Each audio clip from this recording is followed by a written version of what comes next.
Shalom, this is Levi Shore. Welcome back to Swing Good Torah. So this week we're going to learn about Parsha Vayaishev. We're going to learn about the amazing Parsha about Yosaif and his brothers, about Joseph and his brothers, and how we need the important lesson of judging other people favorably and really looking into other people's motivations and not judging them quickly and rashly and seeing what the truth is of other people's actions. And by rushing into judgment of other people, between Yosaif and his brothers, this is really what caused the Gullus Mitzrayim. It caused us to be exiled to Egypt and to be enslaved there for all those years. Okay, so let's jump right into the parsha. So initially, Yosaif or Joseph, we see that what he was doing is he was judging his brothers incorrectly. Now his motivation was good. His motivation was that he wanted to see his brothers improve, and he wanted to see them excel in their avodas Hashem, in their following and learning of the Torah and the mitzvos. But he was too rash in how he judged them, and he didn't speak to them about what they were actually doing, and he misjudged them. So it's interesting. So we'll go to the parsha and the midrash. So the first thing he did is he falsely accused his brothers of not doing a proper shechita on an animal they were eating, and there's a prohibition, there's a mitzvah that's given to all the nations of the world not to eat an aver min achai, not to eat a limb from a live animal.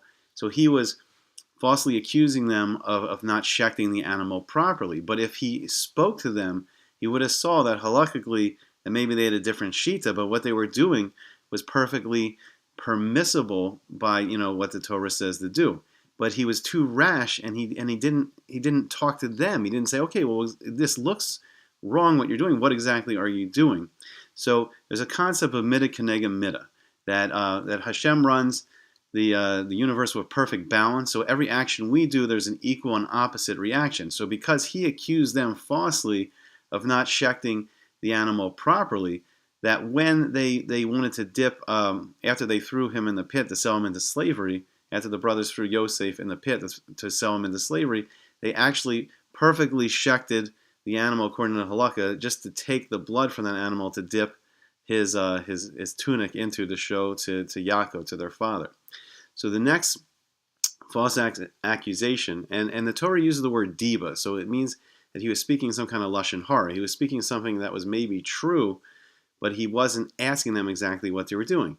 So the next thing, he was accusing them of calling the sons of Bilhah and Zilpah, so Gad and Asher and Dan and Naphtali. He was saying that the other brothers were calling them avadim. They were calling them slaves or servants. But if he asked them more of what the brothers were saying, and maybe that wasn't the correct thing to say, but the brothers were just saying that they were the sons of the maidservants, but they were not implying that they weren't equal brothers and equal tribes of the Jewish people, because they were saying they were merely the sons of the maidservants, but they were not denying that the maidservants were freed by Yaakov, made wives by Yaakov, and these were equal brothers, these were equal tribes of the Jewish people. So then midah keneged midah, that because he accused them of saying that the brothers were slaves, that he was sold himself into slavery. He himself became an eved, he became a servant. And the third thing is he accused them of having improper business transactions with Canaanite women, with Canaanite women.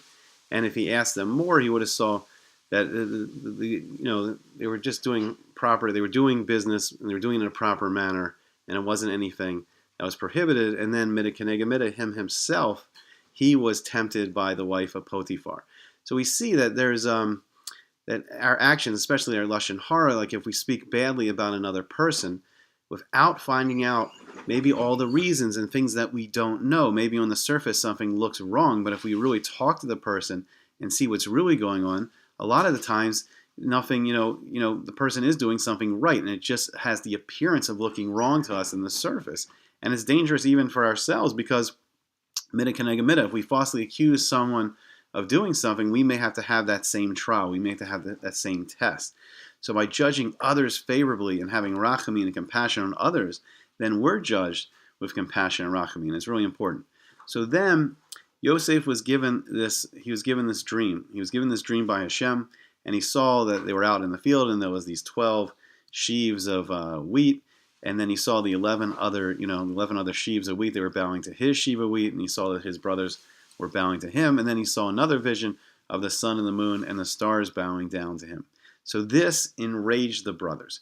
So really, if the brothers had taken more time and they had thought about it, they would have seen that this was a nevuah from Hashem, that this was a message that Hashem was giving the Jewish people through Yosaif, and that Yosaif was a very holy person that merited this kind of nevuah. But they rushed the judgment, so they convened a beis din, they convened a court according to the Torah, and they were worried because they saw that with Abraham, they saw a power struggle, and they saw that Ishmael was trying to take over from Yitzhak. They saw that Ishmael was trying to push out Yitzhak, and then in the next generation, they saw another power struggle between Esav and Yaakov, their father, that Esav didn't want to follow the Torah, didn't want to follow the mitzvahs, and there was this conflict when Yaakov bought the birthright from Esav. So they saw when Joseph was talking about these dreams, these visions, they said, here we go again. In the third generation, that Joseph is trying to push us out, and he wants to be the sole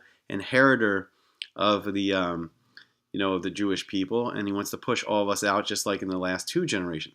But if they just spoke with him, if they just talked to Yaakov about it, if they just thought about it, they would have saw that this was, a prophecy from Hashem. This is not something he was making up. He was not trying to harm them, and they saw, he's after us.